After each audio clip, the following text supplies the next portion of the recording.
Chemistry.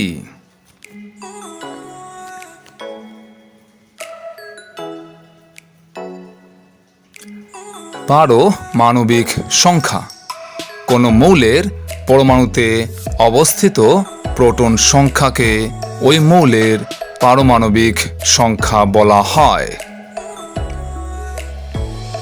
যেমন sodium মৌলে 11টি proton রয়েছে, অতএব সোডিয়াম এর পারমাণবিক সংখ্যা 11।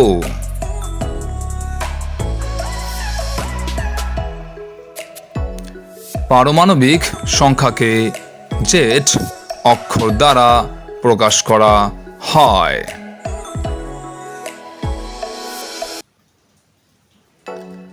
ভর সংখ্যা কোনো মৌলের পরমাণুর নিউক্লিয়াসে অবস্থিত প্রোটন ও নিউট্রন সংখ্যার যোগফলকে ওই মৌলের ভর সংখ্যা বলা হয়। সোডিয়াম এর ভর সংখ্যা 23। সোডিয়াম এ 11টি প্রোটন ও 12টি নিউট্রন রয়েছে, অর্থাৎ সোডিয়াম এর ভর সংখ্যা 11 যোগ 12 সমান 23।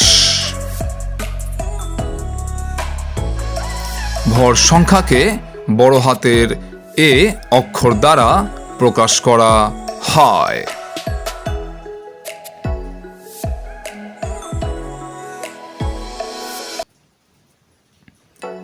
নিউট্রন সংখ্যা নির্ণয়।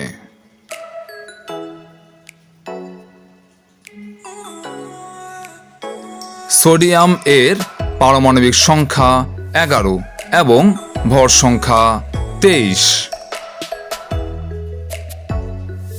অতএব সোডিয়াম এর নিউট্রন সংখ্যা 23 - 11 = 12।